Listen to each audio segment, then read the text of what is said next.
Política local. Ivan Gonçalves, Manuel Pisco e Nuno Matias analisam a atividade municipal da região. Ao sábado, às 11 horas, com repetição ao domingo, à 1 da tarde. Bom dia, cá estamos com mais um Política Local, o programa de análise da atividade política na perspectiva da região, com 3 autarcas: Manuel Pisco, Presidente da Assembleia Municipal de Setúbal, eleito pela CDU, Ivan Gonçalves, Presidente da Assembleia Municipal de Almada, eleito pelo PS, e Nuno Matias,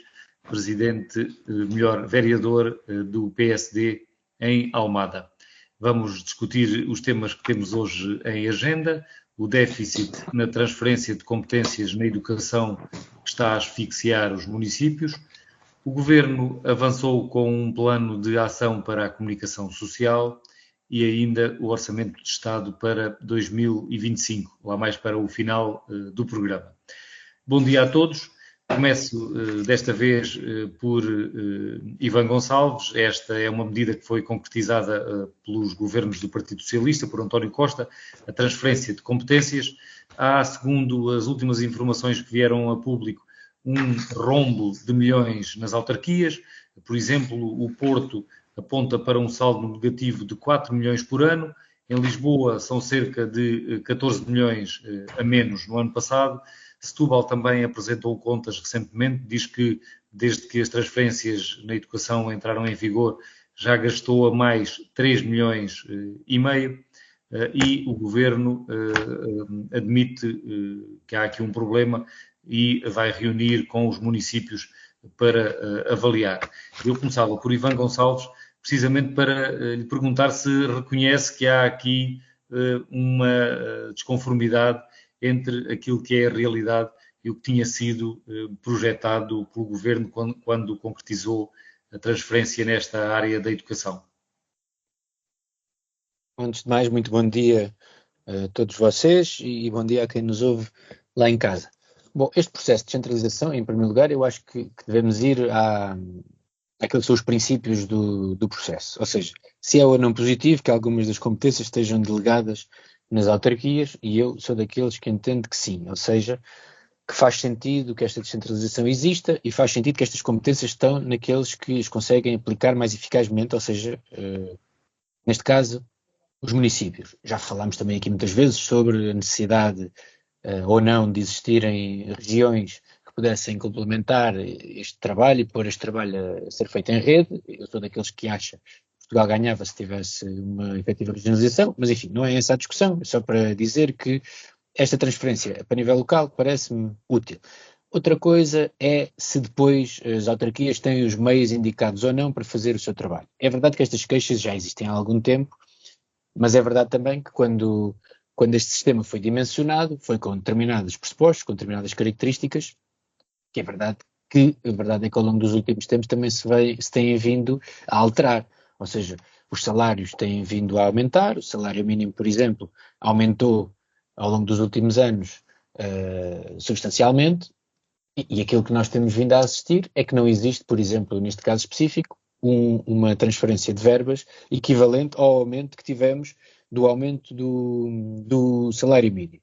E, portanto, diria que, passado este primeiro período de implementação, sendo hoje notório que a dimensionação que foi feita, ou o dimensionamento que foi feito, peço desculpa, o dimensionamento que foi feito das necessidades que existiam para que as competências fossem passadas, hoje, ao dia de hoje, é insuficiente. Ou seja, existe déficit, existe saldo negativo e as câmaras municipais têm que o estar a suportar.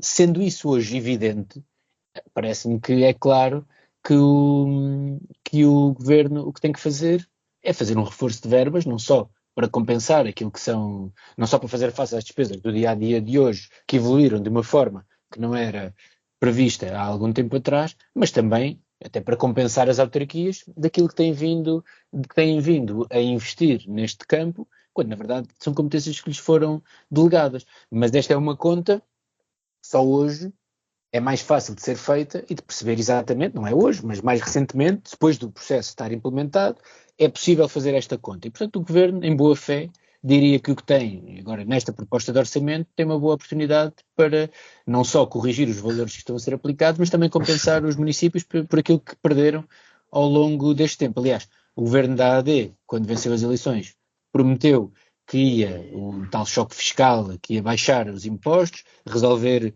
todos os problemas com o dinheiro existente, tem vindo a resolver alguns com a folga que lhe foi deixada com o exercício do governo anterior, e eu acho que este é um dos pontos em que essa folga, se assim quisermos chamar, pode ser bem usada em prol das populações e da sustentabilidade do funcionamento dos municípios. Manuel Pisco também veio a coisa com a mesma normalidade que Ivan Gonçalves aqui relatou, tanto quanto à questão de inicialmente poder ter havido aqui um tiro ao lado no que diz respeito aos valores, como quanto à possibilidade de agora o problema ser resolvido pelo atual governo já no próximo Orçamento de Estado. Bom dia a todos. Não vejo da mesma maneira. O Ivan, com uma leveza extraordinária, acabou por continuar a fazer aquilo que o governo anterior fez nesta matéria. Foi sacudir a água do capote constantemente desde o início, que era um problema que todas as autarquias estavam a antecipar e a prever desde o início, que aquilo que o PS depois, de forma partidária, ia dizendo que era uma oposição sistemática, ideológica, assim, assado. Não eram as câmaras a dizer que vocês estamos a dar competências para as quais não tem a correspondente transferência de meios financeiros. E isto vai dar desastre. Portanto, este problema vem desde o início. E o problema destas coisas é que o que nasce, diz o ditado que nasce tordo, tarde ou nunca sem direito. Eu espero que não seja esse o caso, que ainda haja a possibilidade de endireitar isto, porque as autarquias, de modo geral, eu falo pela de Setúbal, nunca rejeitaram a descentralização. Não. As autarquias, em termos de gestão local dos serviços públicos, têm a noção que são capazes de fazer melhor do que um governo que está afastado, que está em Lisboa, que não tem contacto com as populações, não tem contacto e nem está acessível para receber as reclamações. Como também se previa, agora toda a gente começa a reclamar aquilo como se fossem, de facto, as autarquias os patrões dos funcionários públicos todos que foram transferidos. E vem, olha, ainda agora esta semana houve uma manifestação em Setúbal dos auxiliares da ação educativa, do pessoal não docente das escolas, na Praça do Bocage, frente ao município de Setúbal, a reclamar melhores salários. É o governo que os atribui que se decide, nem que os negocia com os sindicatos, mas as pessoas vêm a reclamar ao poder local que está próximo às autarquias. O desequilíbrio é desde o início e foi isso que motivou a resistência de câmaras de todos os setores políticos, todos os partidos, do PSD, do PS, do PS também e da CDU. O que se dizia era, tem que ver com os meios adequados para fazer as transferências. Mapas de pessoal que eram transferidos pelo valor que se estava a pagar quando a dotação do pessoal auxiliar das escolas, por exemplo. A dotação do pessoal auxiliar é superior e tem que ser revista. Os rácios têm que ser revistos porque os problemas têm que acompanhar o crescimento de alunos nas escolas e têm que acompanhar também o crescimento de novos problemas que estão dentro da escola. Há dificuldades de aprendizagem, atraso no desenvolvimento dos alunos que exigem mais acompanhamento. Um dos acompanhamentos é do pessoal auxiliar, mas também acompanhamentos em pessoal especializado, psicólogos que têm que acompanhar a escola e ajudar a escola a fazer a educação de cada vez um maior número de jovens que têm um déficit de desenvolvimento pessoal. É um problema do país todo. Isto tem que ser olhado. O Ministério da Educação e o Ministério da Saúde têm que se juntar, porque as escolas não são hospitais, não conseguem ter esses tratamentos. Pronto, mas isto é uma situação que é agora de não podemos atirar para este governo o facto de não ter acompanhado as despesas. Não é essa a verdade, porque desde o início também existiu um fundo de descentralização para as autarquias e esse fundo de descentralização tinha a missão de ir medindo, de ir fazendo a comparação das necessidades em cada município, ou por região e por município, e ir verificando se estavam a ser suficientes ou insuficientes. Isso nunca foi feito. Portanto, o problema vem de raiz. Agora, não é bonito os dirigentes do Partido Socialista agora começarem a dizer este governo agora resolve o problema. Aliás, este governo vai fazer de todos o que puder para ir resolvendo estes problemas, porque na fase em que está, tentado a distribuir promessas feitas na campanha eleitoral, e tem estado também a abrir de alguma maneira umas caixinhas de Pandora, porque as pessoas vão exigir direitos iguais para carreiras que estão na função pública. E é o que está a acontecer. Os professores foram resolvidos, mas agora o pessoal não docente das escolas também quer ver a sua condição melhorada. Quer porque aí há faltas de pessoal significativas. E isso foi um erro de cálculo desde o início, ou seja, a gente não transfere os meios para fazer a função, mas transferiu menos meios efetivos, em pessoal, e menos meios financeiros para fazer uma função que o Estado estava a fazer deficitariamente. Ora, as câmaras têm menos espaço de manobra para manter essa função deficitária. Têm que lhe dar resposta, porque estão aqui ao pé do problema. As escolas estão sob a sua responsabilidade e os professores, os pais, a carreira de educação estão próximos da Câmara. Portanto, este problema deixa de estar distante à distância do Terreiro do Paço, onde está o Governo, ou do Palácio de São Bento, e passa a estar próximo. E a proximidade, nesse sentido, é boa, porque força a haver soluções. Espero que ainda se vá a tempo de endireitar um problema que nasceu torto. Nuno Matias, considera que este é um problema a que o Governo tem realmente que dar atenção, que tem a gravidade, tem grande gravidade ou não? Eu estou a ver pelo menos aqui o caso de Setúbal, que é um município que já tem outros problemas financeiros, designadamente o ter sido reduzida a receita, e vinha de um reequilíbrio financeiro que ainda não estava concluído, e agora fala num déficit de 3,5 milhões na habitação, na competência, derivado das novas competências na educação. Há municípios como o de Lisboa que falam em 14 milhões, o Porto em 4 milhões só num ano. Que importância é que atribui a isto e que importância é que acha que o Governo deve atribuir a isto? Bom, em primeiro lugar, bom dia a todos, ao Francisco, ao Manuel, ao Ivan e a todos os nossos ouvintes. Eu acho que é um tema importante porque ninguém põe em causa o mérito do processo de descentralização para os municípios. O PSD sempre disse que podia ser um objetivo virtuoso, porque, como o Manuel estava a dizer, não há dúvida que as autarquias, estando mais próximo no território, podem dar uma resposta mais rápida e eficaz e terem uma noção mais rigorosa daquilo que são as necessidades a cada momento, ou intervir de forma antecipada que procure evitar ou prevenir que exista um agravar da situação ou que leva a que as intervenções, quando são feitas, sejam já num patamar onde a exigência e o esforço financeiro associado será maior. Mas o problema é que, na minha ótica, e já o disse na altura, até publicamente, pegou-se numa boa ideia e numa excelente intenção e calibrou-se mal a reforma e os envelopes financeiros, se calhar, não foram devidamente acautelados ou a monitorização para a sua evolução à luz das necessidades. O Ivan há pouco estava a falar na questão dos custos com pessoal, que necessariamente tinham que ser calibrados para haver uma atualização ou ajustamentos que não levasse a estas situações que geram problemas às autarquias, que importaram necessariamente as competências, importaram os recursos, importaram as responsabilidades, mas nem sempre, à luz de envelopes financeiros mal calibrados, na realidade, levam a que tenham hoje dificuldades no dia-a-dia para conseguir dar resposta a competências que agora são suas e necessariamente a um conjunto de utentes ou trabalhadores que necessariamente vêm bater à porta das autarquias, e aí eu tenho que concordar com o Manuel. Na altura foi uma tentativa um bocadinho desequilibrada de chutar para as autarquias as suas responsabilidades que estavam no Governo Central, sem que, lá está, tivesse em atenção que uma boa ideia depois não se podia transformar num problema.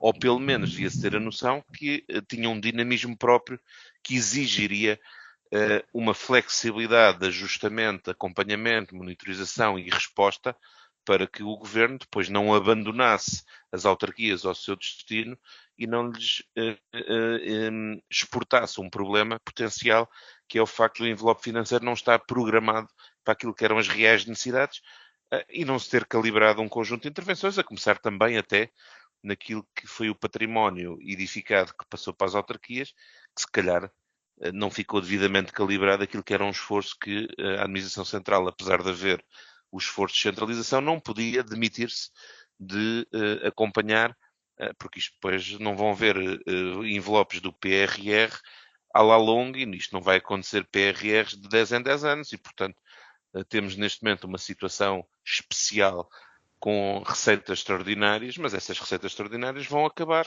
e por isso o processo de centralização devia ter sido mais maturado para garantir que agora na execução haveria instrumentos que permitissem rapidamente ajustar para não se criar um problema para as autarquias. E esse problema existe a partir de uma boa ideia que tinha mérito, tinha e tem. Esse processo faz sentido, mas tem que ser feito devidamente ponderado e pensando neste dinamismo de um conjunto de despesas que, em alguns casos, as autarquias só podem reagir.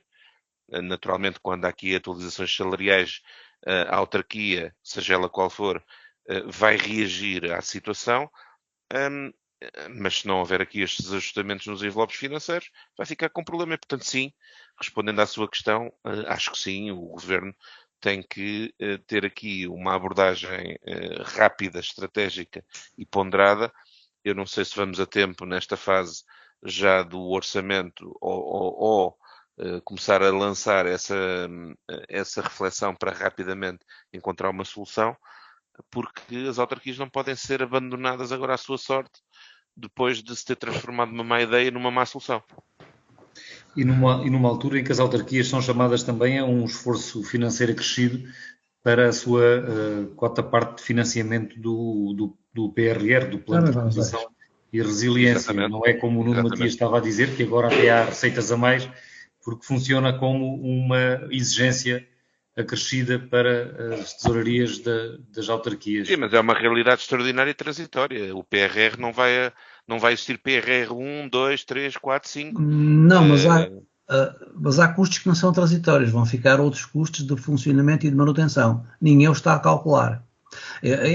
Deixa-me já agora só dar mais uma nota disto, que é aquilo que eu julgo que é o essencial da questão. Nós estamos agora a assistir e agora a verificar, a comprovar, afinal, daquilo que eram as queixas das autarquias, mas estamos a verificar os resultados de um processo que, como eu estava a dizer, nasceu torto e é difícil de endireitar. Foram feitos 21 diplomas. 21 transferência de competências para as autarquias de uma vez só. A transferência de competências na educação já vem de há décadas atrás. Tem sido feita sucessivamente em várias fases, não é? Não é a primeira vez que se faz transferência. Mas agora, desta vez, de uma vez só, foram feitas transferências em 21 setores de atividade. E é espantoso que ninguém pensou como é que não tem que se pensar a lei de finanças locais, foi coisa nesta discussão, sempre coloquei em paralelo, venham as transferências, mas faça-se uma revisão da lei de finanças locais para que haja um apuramento de quais é que são os fatores que influenciam a transferência maior ou menor para cada município. E estes 21 setores, mesmo o investimento, também vai implicar novos custos de aquilo que se está a fazer agora, sejam casas, sejam escolas, seja qualquer infraestrutura, depois tem que ter manutenção, tem que ter reparação quando for necessário. Estes são custos de funcionamento que ficam para o futuro. Portanto, isto tem que ter algum fundo financeiro orçamental que suporte a despesa do funcionamento das coisas.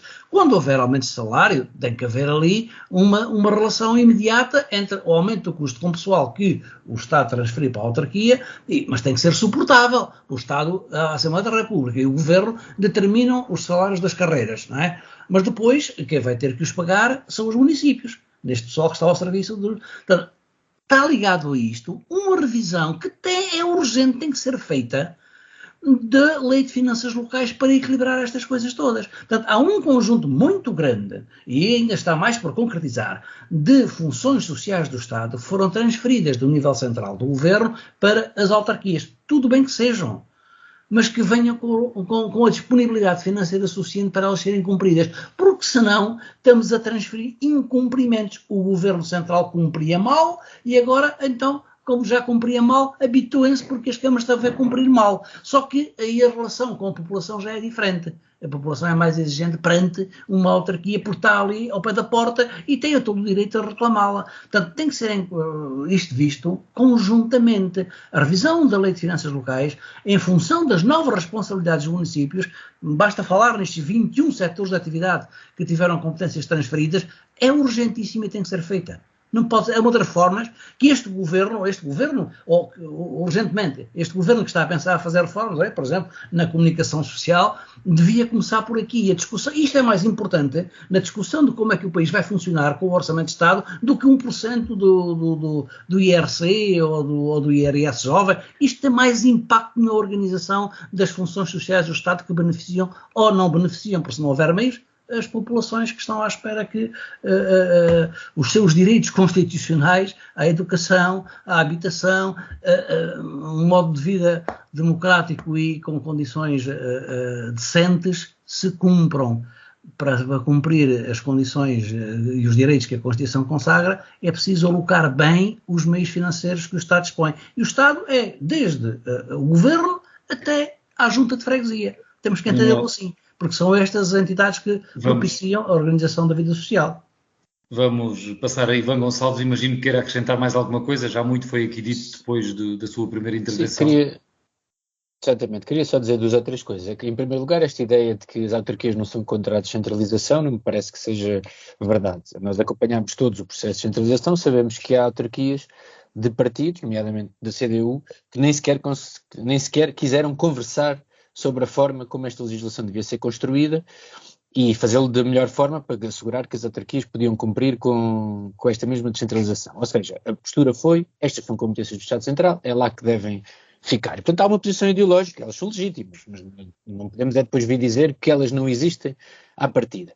Agora, relativamente àquilo que é preciso ser feito e ao acompanhamento que é preciso ser feito. Ainda esta semana, há pouco tempo, o Presidente da Associação Nacional de Municípios Portugueses, a Presidente da Câmara de Matosinhos, a Luísa Salgueiro, veio dizer que os municípios deviam ter comissões de acompanhamento e que devia existir uma Comissão Nacional para ir monitorizando o impacto desta descentralização e que essa Comissão Nacional nunca reuniu. Até o Ribau Esteves, que por acaso é também Vice-Presidente da Associação Nacional de Municípios Portugueses, mas é eleito pelo PSD, foi uma das pessoas que veio dizer o Orçamento de Estado para 2025 deve reforçar estas verbas. E, portanto, o Governo parece que depois da greve dos trabalhadores não docentes acordou para este tema, mas a verdade é que desde que o Governo tomou posse não existiu ainda nenhum passo para fazer nenhuma reunião desta Comissão Nacional de Acompanhamento e é importante que o Ministério da Educação perceba o que é que se passa. Se há de facto um déficit de verbas, como parece que existe, ele tem que ser compensado. Portanto, não há a desculpa de não existirem verbas suficientes, o Governo está a gastar dinheiro e muitas outras coisas que nós podemos considerar que são justas ou menos justas, ou prioritárias ou menos prioritárias, não importa, mas esta questão acho que é importante e, portanto, o Governo tem que dar um passo, não é por nada, é porque é este Governo que está em funções neste momento. Se fosse o Governo do Partido Socialista, tinha que fazer o mesmo nesta fase. Neste momento, é o Governo do PSD que tem que, ou dá a vez, preferir. E o Manuel Pisco falou de uma coisa em concreto que transcende até apenas a mera questão das competências da educação, que é a necessidade de rever a lei das autarquias locais, a lei de financiamento do poder local. Partilha desta ideia? Depois vou perguntar também a mesma coisa ao Nuno Matias. Eu acho o seguinte, neste momento nós estamos a fase de implementação da descentralização está ainda a decorrer. Portanto, se calhar mandaria à prudência que se nós quisermos fazer uma nova lei de financiamento das autarquias locais, fizéssemos assim que tivermos dados resultantes também desta descentralização. Ainda assim, pode ser uma nova, pode ser a revisão da lei que existe, como lhe quisermos chamar, parece-me que é evidente que é preciso repensar a forma como em Portugal se financiam as autarquias locais. Sim, porque as autarquias locais também têm hoje um papel que é muito mais preponderante do que aquele que existia há alguns anos e, em alguns setores, houve uma série de competências que até deixaram de estar. Não quer dizer que não existam nas autarquias, mas que passaram a trabalhar, e muito bem, em rede, e que o Estado Central passou essas competências para as áreas metropolitanas, por exemplo, para as CIMs, que é também importante. Ou seja, acho que isso são bons valores. Agora, como o sistema de alguma forma também mudou, o funcionamento do sistema, é óbvio que é preciso fazer um balanço e perceber onde é que é preciso compensar, o que é preciso alterar. E, portanto, acho que sim, diria que sim. Não sei se é hoje, se é amanhã, mas que essa é uma discussão que deve ser tida. Estou de acordo com o Manuel Pisco. Nuno Matias, e também concorda com isso ou acha que não chegamos ainda a esse ponto de ter que ser revista a lei das finanças locais? Não, nós até já tivemos esta conversa aqui no programa e eu fui um dos que defendeu que o governo não pode ser insensível à realidade financeira das autarquias e até à dinâmica que resulta de muitas opções orçamentais e fiscais do próprio Estado Central, que tem impacto também no dia-a-dia do lado da receita das autarquias, e por isso já o tinha dito a quando de algumas medidas fiscais que o atual governo já implementou e que têm impacto sobre a receita das autarquias. Portanto, sim, necessariamente, não só por esta questão da descentralização, mas por um conjunto de medidas que têm reflexo e consequências nos orçamentos municipais, a lei das finanças locais deve ser revista e até para que se garanta aqui um princípio basilar de otimização daquilo que são, por um lado, as competências das autarquias, mas, sobretudo, os envelopes financeiros que lhe permitam agir. Como há pouco o Manuel estava a dizer, e nós já tínhamos sinalizado, os autarcas estão mais próximos dos problemas, mas também estão mais próximos das pessoas. O Conselho de Ministros, quando reúne, não tem um período aberto ao cidadão. As câmaras têm. E quando a Assembleia da República reúne, não tem um período aberto ao cidadão, mas a Assembleia Municipal das autarquias tem. Ou seja, nós estamos a falar de órgãos que necessariamente têm uma interação com o cidadão, que é bom, que é importante, que é uma mais-valia pela pressão positiva que gera ao dia-a-dia na ação autárquica, mas tudo isso, ao responsabilizar o autarca, necessariamente o autarca tem que também ter condições para dar resposta nas opções que faz e na gestão do dia-a-dia que implementa. Ora, isso tem que ter necessariamente uma lei das finanças locais que seja adequada e ajustada àquilo que foi também a dinâmica organizacional do Estado como um todo e a um conjunto de medidas fiscais que também têm impacto nas autarquias. Portanto, sim, é fundamental. Passamos então para o segundo tema de hoje, sem prejuízo ainda de mais algum pequeno comentário pelo meio sobre este primeiro tema. E o segundo tema é o plano de ação para a comunicação social que o Primeiro-Ministro apresentou. Foi o Primeiro-Ministro que presidiu esta conferência, foi apresentado numa conferência onde esteve também o Ministro do Setor e depois foi encerrada até com uma declaração do Presidente da República. E este plano de ação passa por 4 eixos: a regulação do setor, o serviço público concessionado, onde se prevê a redução da publicidade na RTP, no canal público de televisão, entre outros aspectos, incentivos ao setor da comunicação social e também um 4º eixo, o combate à desinformação e à literacia mediática, que passa também por ofertas de assinaturas e cofinanciamento de assinaturas para os particulares, para os cidadãos. Manuel Pisco começava por si no que diz respeito a este tema, até porque há pouco já o referiu aqui de raspão, deu-me ideia que estava a desvalorizar. Considera importante ou não esta decisão do Governo de avançar com um plano para este setor? Não estava a desvalorizar. O que eu posso dizer é que fui um pouco surpreendido com este plano já tão pensado. Aparentemente está um plano já pensado, está com a setor. E lembrei-me de outras coisas. Lembrei-me, sei lá, do tempo do arranque do governo José Sócrates, não é? E daquilo que foi depois aquilo que uns consideraram uma ingerência na comunicação social, que levou a desmandos económicos, que rumou com uma PT, uma empresa fortíssima nas telecomunicações e que foi estragada por influências e interesses.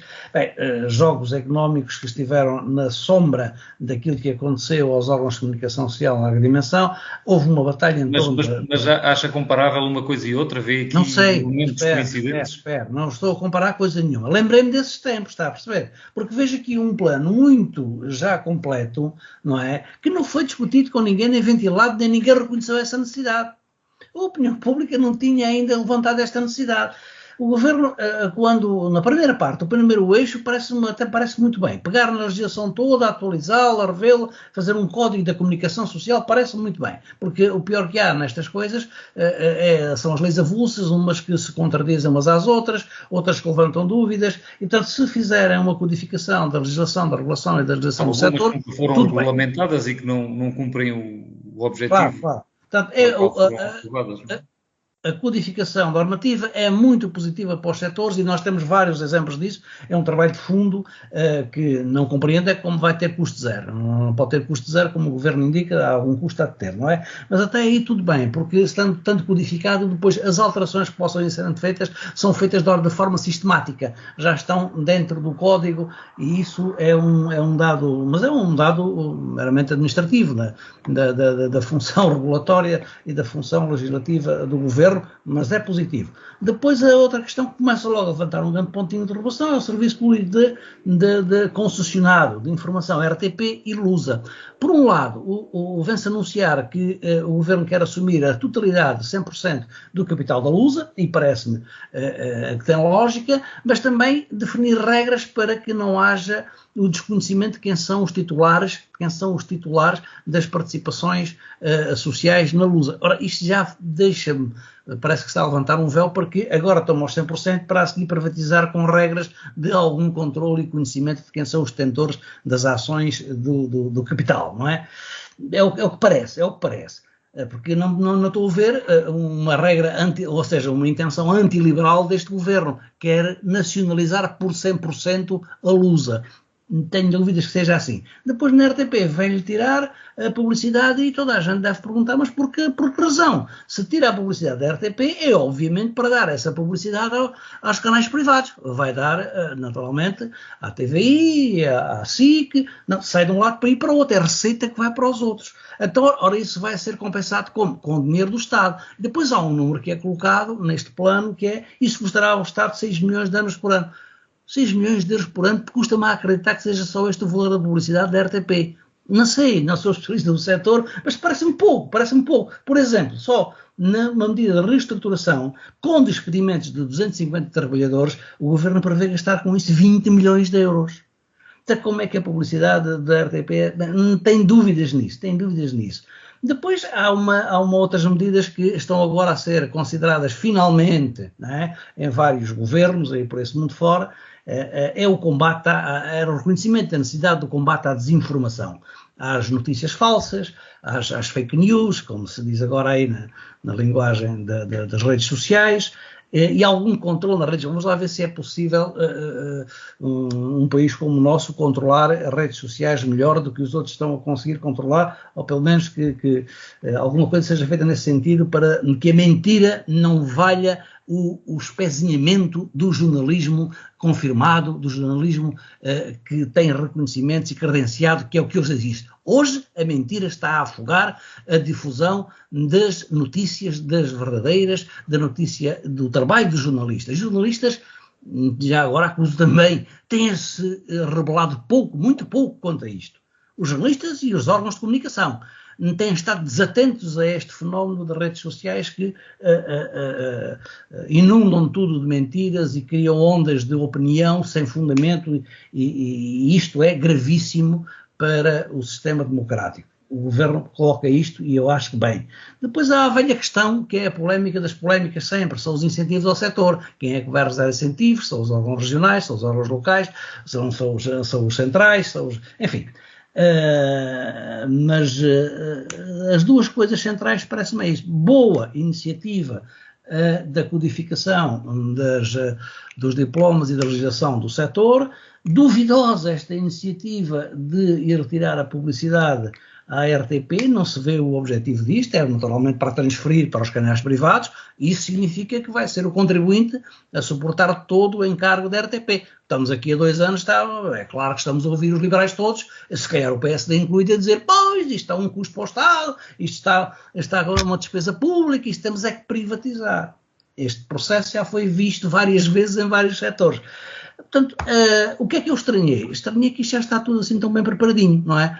E por isso é que eu fiz aquela ligação lá atrás ao governo de José Sócrates, também houve uma batalha pela comunicação social muito intensa. Vamos lá ver se isto tem discussão pública aberta e transparente, como se promete neste plano. Não é? Manuel Pisco, não compete a mim fazer a defesa destas medidas ou do governo, mas posso confirmar que do lado das associações do setor, da Associação Portuguesa de Imprensa, que é a maior associação do setor, de que eu também sou membro da direção, tem sido consultada e temos fornecido informação e trabalhado com o governo logo desde o início da tomada de posse, e este processo tem vindo a ser desenvolvido, e, portanto, estas soluções creio que foram construídas neste período, sem prejuízo de já haver algum plano anterior. Também não posso avalizar que não havia, não é?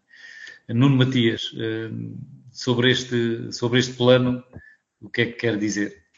Bom, em primeiro lugar, dar os parabéns por se dar uma pedrada no charco de um tema que eu aí discordo do Manuel, acho que já estava na praça pública, que é um problema real, que é a qualidade da comunicação social, no sentido em termos uma rede capilar de comunicação social que sirva necessariamente o interesse da população, que é manter-se informada e ter canais de comunicação e informação que tenham resiliência, independência, capacidade e que tenham uma rede que lhes permita subsistir, e com isto não é criar uma rede de subsídio-dependência que os condicione, porque a importância da comunicação social, regional, nacional, privada, pública, é que ela tenha capacidade de intervenção, que tenha independência, que tenha competência e que reforce aquilo que é um espírito de serviço público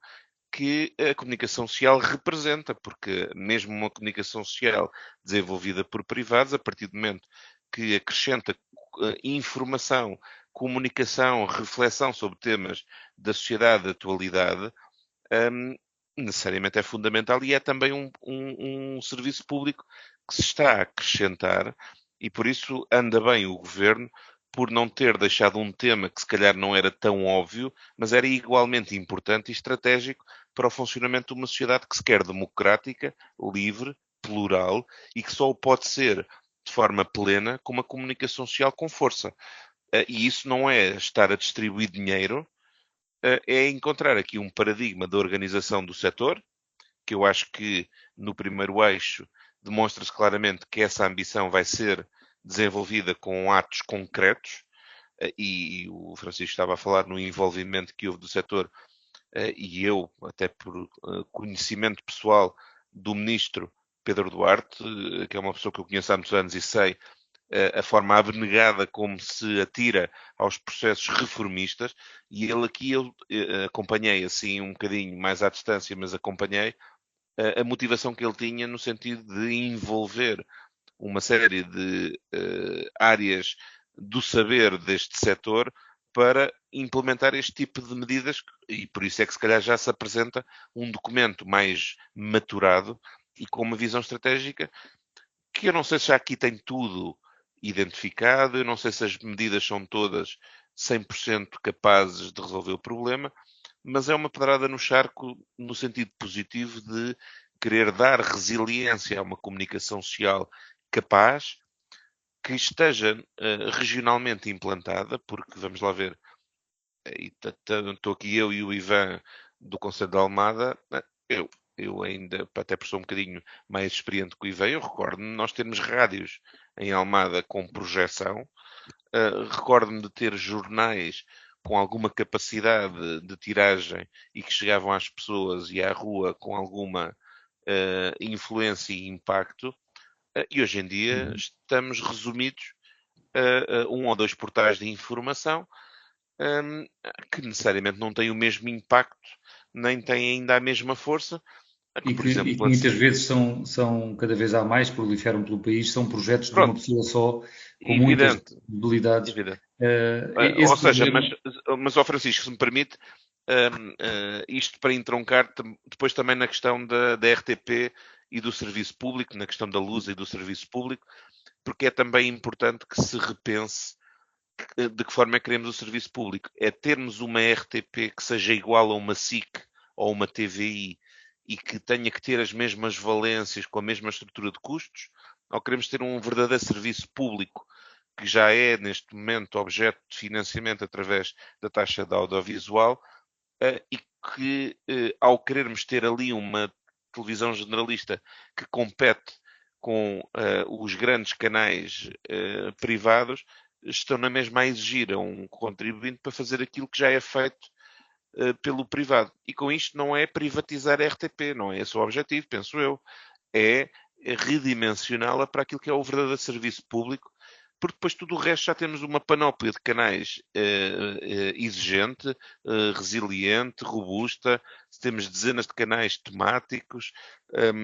Nós já não vivemos nos anos 80, onde só tínhamos RTP1 e RTP2. Eu ainda me lembro desse momento e lembro-me perfeitamente do nascimento de uma SIC, de uma TVI e da pedrada no charco que na altura foi começar a abrir essa vertente da organização do mercado da comunicação social, dando-lhe também com o objetivo de dar mais asas para que a sociedade portuguesa fosse cada vez mais plural e com cada vez mais massa crítica de reflexão e informação.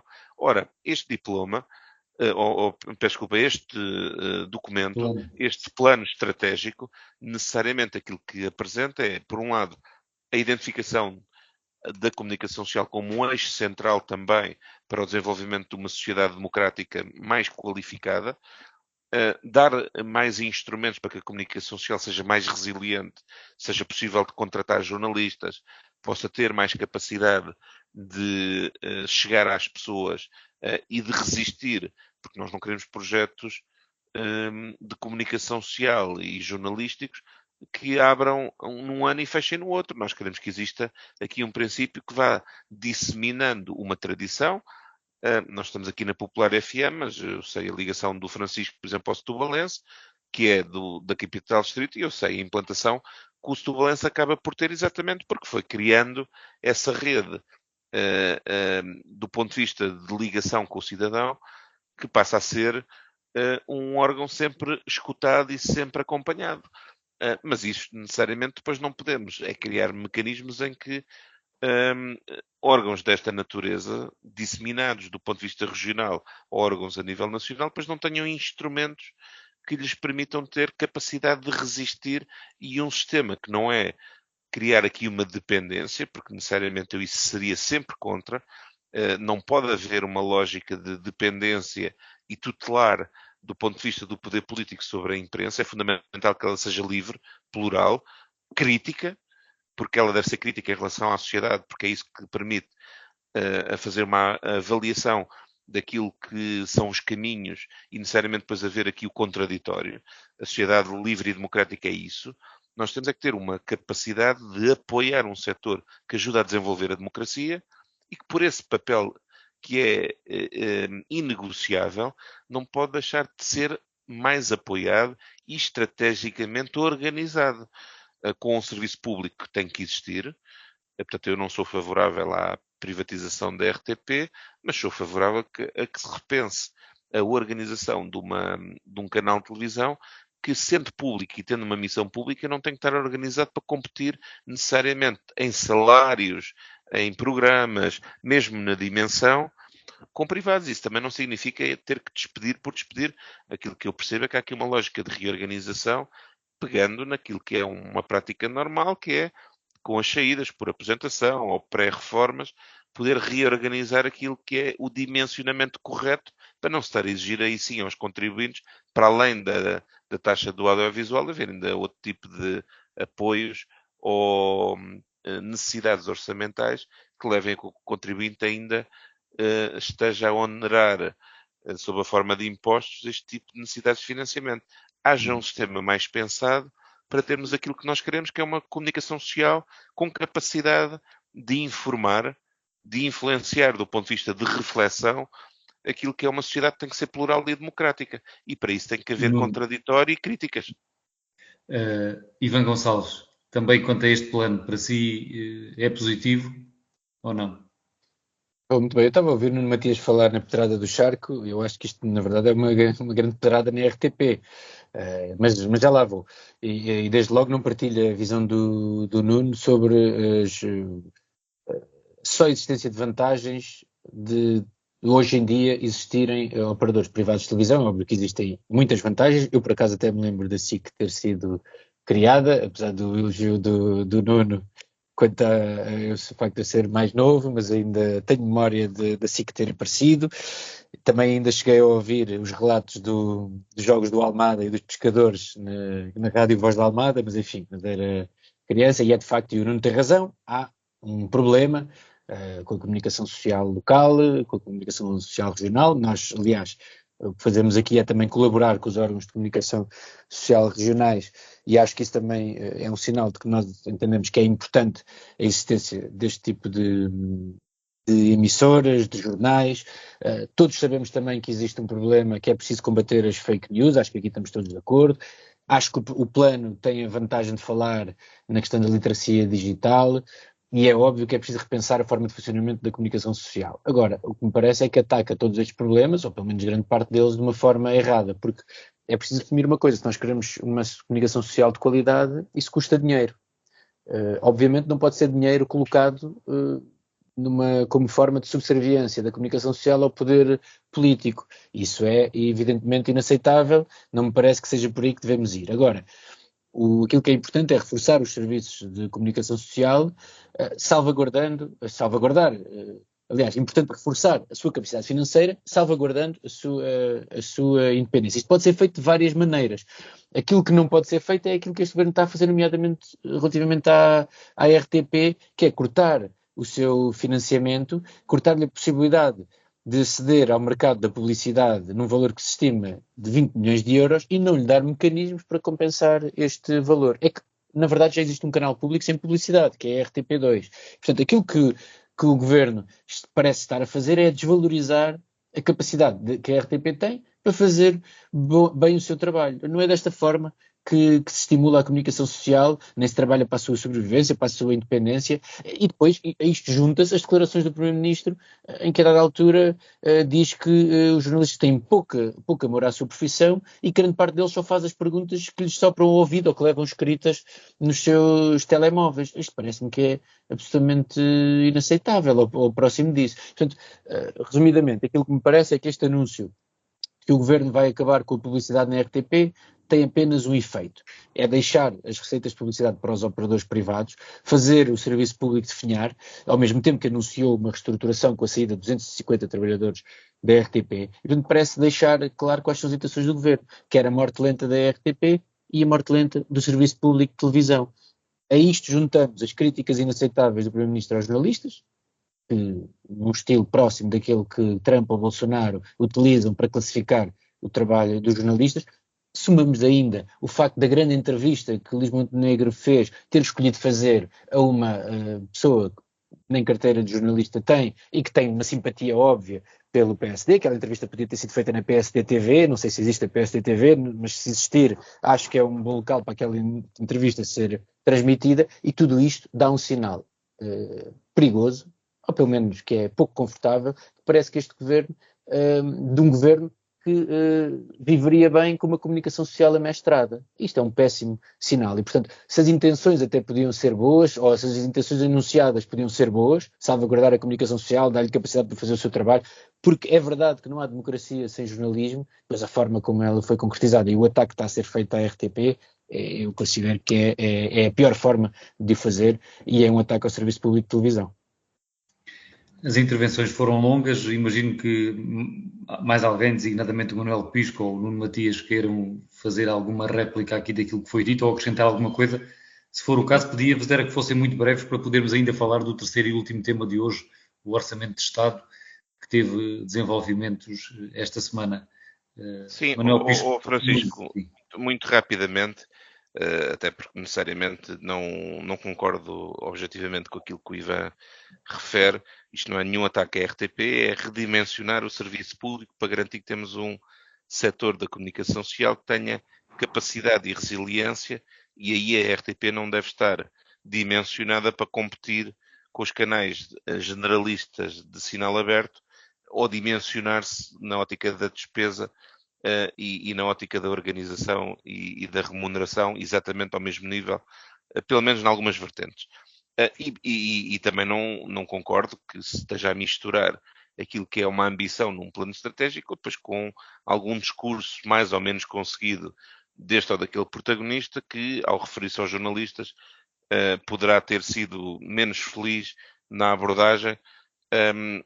E, portanto, acho que não se deve misturar ou fazer combate político, ou depois ainda, e acho que aí borra-se ainda mais a pintura, que é pegar numa pessoa reputadíssima que até o Dr. Mário Soares, de forma insuspeita, caracterizava e escolhia muitas vezes para ser sua interlocutora neste tipo de entrevistas, e que necessariamente a Maria João Avilés tenha ou não tenha carteira, tenha tido ou não tenha carteira de jornalista, não deixa de ser uma das pessoas mais reputadas e, independentemente do seu posicionamento ideológico, que sempre foi assertiva e às vezes até contra dirigentes social-democratas em relação à abordagem jornalística. Portanto, estarmos a comparar a beira da estrada com a estrada da beira realmente não faz sentido. O importante é termos um plano estratégico, que era algo que não havia.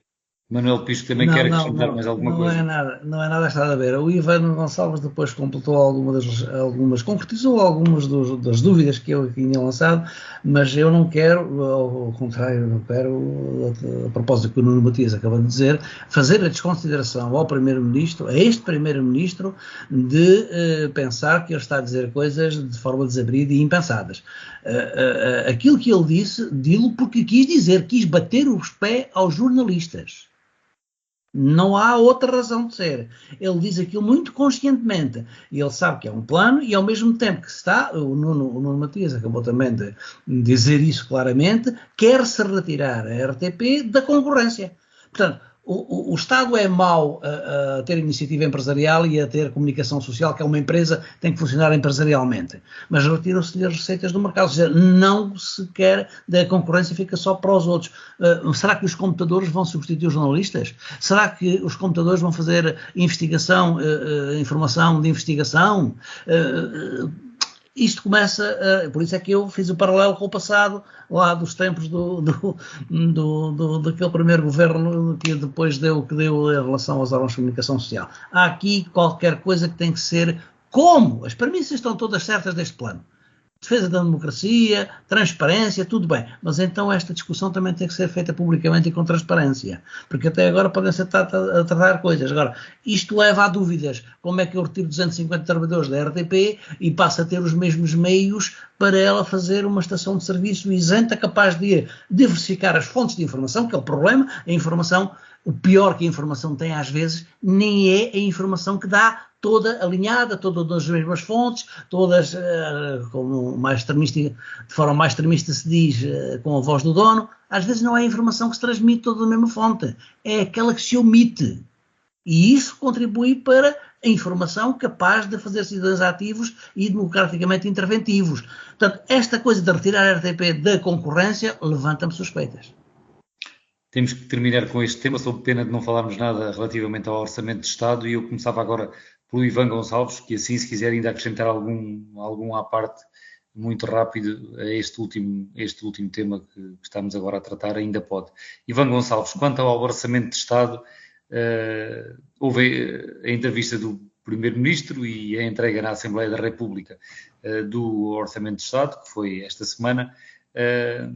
O Partido Socialista vai ou não vai viabilizar o Orçamento de Estado? Admito que há uma grande confusão, uma divisão no PS sobre esta matéria, como dizem algumas notícias.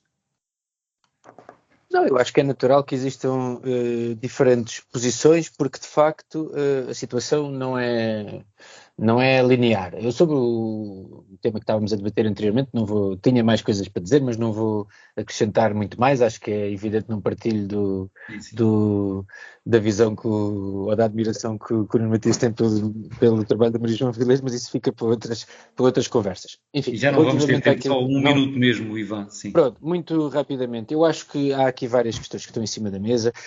Não sabemos ainda o que é que se vai passar e há vários momentos de votação neste orçamento. Nós temos primeiro a votação na generalidade, depois a votação na especialidade e depois a votação final global. E, portanto, vamos ver se passa este primeiro momento. Eu acho que a pressão que tem sido exercida sobre o Partido Socialista é algo que não quer dizer que é inaceitável, porque em democracia estas coisas são aceitáveis, mas que, quer dizer, que não é próprio. Este governo existe porque há uma maioria de direita no Parlamento. Não se pode fazer com que a esquerda parlamentar aprove, ou que seja forçada a aprovar propostas nas quais não se revê, que não fazem parte do seu programa, que é aquilo que tem vindo a acontecer, ou melhor, que a opinião pública tem colocado, o que liga um bocadinho com o tema anterior, tem colocado até sob pressão no Partido Socialista. E, portanto, vamos ver o que é que se vai passar. Acho que todos os cenários estão em cima da mesa, acho que até pode, aliás, o Chega até já veio dizer que está disponível, mas o Chega, pronto, diz uma coisa hoje e diz a mesma coisa no dia, diz uma coisa diferente no dia seguinte. Gonçalves, tenho de pedir mesmo que termine para ouvirmos o Nuno Matias e também mais ainda dar um minuto ao Manuel Pisco. Isso, mas eu acho que a situação está em aberto, basicamente. Muito bem. Nuno Matias, também um minuto sobre o tema do Orçamento de Estado. O que é que quer dizer? Não, eu acho que a prova de estarmos a viver um tempo onde o sentido de responsabilidade é fundamental é também a abordagem que muita gente no Partido Socialista tem em relação ao processo. Ou seja, o Partido Socialista, na minha ótica, bem, do ponto de vista responsável, como aliás o PSD fez no passado, percebe que há uma maioria relativa no Parlamento e que para a aprovação de um orçamento, as duas uma, ou estão inflexíveis e não querem contribuir para a solução e ficarão sempre com esse ónus junto do cidadão, ou aquilo que aconteceu, e bem, foi o secretário-geral do Partido Socialista estar disponível para conversar com o Governo para perceber se era possível chegar a um entendimento em algumas matérias. E chegados aqui, parece-me que é inquestionável que as duas questões que estavam em cima da mesa, o Governo arrepiou caminho, voltou atrás na modelação do IRS jovem e voltou atrás na questão do IRC, no sentido de ir de encontro à exigência do Partido Socialista, e no caso do IRS jovem, há quem diga que, em teoria, fica uma solução mais equilibrada. O Primeiro-Ministro disse isso, mas olha, Nuno, temos que passar para o... Acho que, tendo-se chegado a essa lógica, no IRC, tendo-se dito que, ok, fica só então 1% de redução, naturalmente não se pode exigir ao Governo que nos outros orçamentos que ainda não estão a ser discutidos ou apresentados... Prescinda já dessa possibilidade de tentar aprovar, sim. Acho que o caminho está feito, haja sentido de responsabilidade e, aliás, acho que os sinais que vêm da opinião pública são demonstrativos de que ninguém iria perceber que o orçamento não fosse aprovado. Manuel Pisco, o que é que diz a sua experiência? Que vamos ter orçamento na Assembleia da República? Claro que sim, vamos ter orçamento. A única coisa que se quer é manter algumas posições de salvaguarda para o futuro. O Partido Socialista não quer, naturalmente, que o Chega possa ficar a dizer houve um entendimento do Bloco Central e só eu é que sou a oposição. Não quer isso. Portanto, o Partido Socialista vai fazer aquilo que é óbvio que está na cara já. Nós ainda não decidimos, vamos decidir, mas na hora nós discordamos desta medida, daquela e daquela outra, mas, por um sentido de responsabilidade qualquer, de uma outra coisa, vamos viabilizar com a abstenção. É óbvio. E vai poder continuar a dizer que foi contra algumas medidas do orçamento. Agora, no meio disto, é preciso tomar nota que esta é a pior forma de discutir, ou dar conhecimento público das propostas de um orçamento de Estado, porque é uma cortina de fumo que se lança sobre dois temas que são minúsculos e que os efeitos práticos, ou mais 1% ou menos 1% do IRC, enfim, é um efeito mínimo. E a questão do IRS é a mesma coisa. Portanto, o resto é importante e o resto falta saber e falta discutir. E com isto chegamos ao final, já mesmo em cima da hora. Uma boa semana para todos. Voltamos novamente deste sábado a 8 dias. Uma boa semana. Política Local. Ivan Gonçalves, Manuel Pisco e Nuno Matias analisam a atividade municipal da região.